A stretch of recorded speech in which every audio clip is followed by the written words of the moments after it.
Merci, mes chers collègues. La parole est à Madame Frédérique Dumas pour le groupe Liberté et Territoires.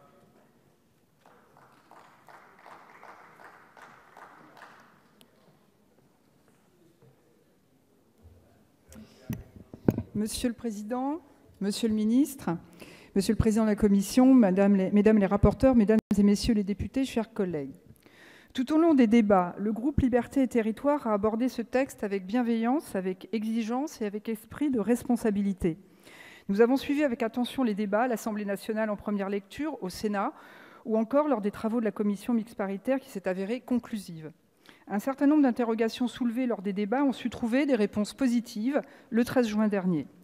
Nous voulons premièrement saluer la suppression des établissements publics des savoirs fondamentaux, réunissant écoles et collèges, qui avaient été introduits lors des discussions à l'Assemblée nationale et qui peuvent pourtant se justifier dans certaines situations. Nous avions toutefois alerté sur les crispations que pouvait engendrer une telle mesure, proposée de manière arbitraire, sans véritable expérimentation préalable ni prospective. Nous ne pouvons donc que nous féliciter de la suppression de cette mesure en CMP. Nous sommes par ailleurs heureux de l'accord trouvé sur la gouvernance du nouveau conseil d'évaluation de l'école, puisqu'initialement, il était proposé un comité interministériel d'évaluation qui aurait été à la fois juge et partie. La composition de ce CE est désormais plus équilibrée, gage d'indépendance grâce au mode de nomination de ses membres.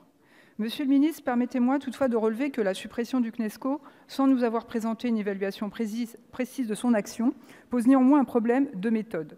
D'autant qu'une interrogation persiste toujours sur les moyens financiers qui seront dévolus au Conseil d'évaluation de l'école. Le groupe Liberté et Territoires ne peut que saluer la possibilité de financement des écoles immersives sous contrat, dispensant un enseignement en langue régionale par les communes d'origine des élèves. Il s'agit là de la matérialisation d'un engagement pris par le Premier ministre lors de sa venue récente au Conseil régional de Bretagne, et nous sommes heureux que la CMP ait pu aboutir à cette avancée.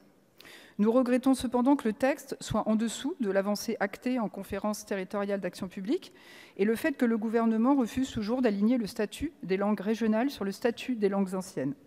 Notre groupe souhaiterait revenir également sur la suppression de 2 mesures, la suspension des allocations familiales pour les parents d'élèves absentéistes et l'interdiction des signes religieux pour les parents accompagnateurs, qui avaient été toutes 2 ajoutées au Sénat.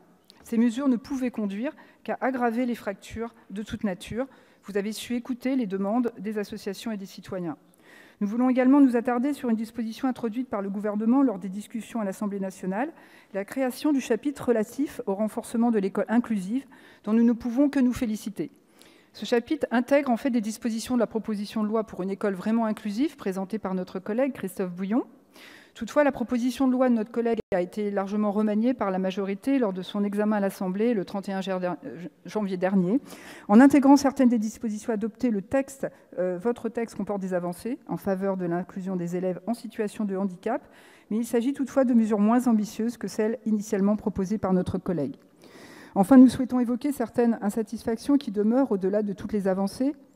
Le principe de compensation pour les communes n'est toujours pas satisfait si notre groupe est favorable à l'abaissement de l'âge de l'instruction à 3 ans, mesure d'égalité devant l'éducation dans les territoires qui en ont le plus besoin, notamment à Mayotte et en Guyane, mesure sociale, vous l'avez dit.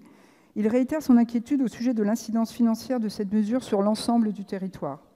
Malgré les modifications au Sénat et en CMP, l'article 4 prévoit que l'État attribue de manière pérenne à chaque commune les ressources correspondantes à l'augmentation des dépenses obligatoires qu'elle a consenties, mais cela ne concernera que le différentiel entre l'année scolaire 2019-2020 et l'année précédente. Cela signifie que les communes qui finançaient déjà tout ou partie des écoles maternelles privées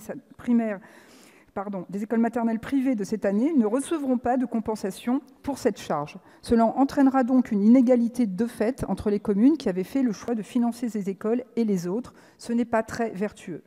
Dernière insatisfaction que notre groupe souhaitait relever, le maintien de l'article 1, dans l'article 1 de l'engagement de l'exemplarité de la communauté éducative. Ce maintien ne nous paraît toujours pas nécessaire. Supposer que l'exemplarité de la communauté éducative ne va pas de soi ne nous paraît pas propice à gagner la confiance du personnel enseignant. Par ailleurs, la définition de l'exemplarité est par essence subjective et la confiance ne se décrète pas.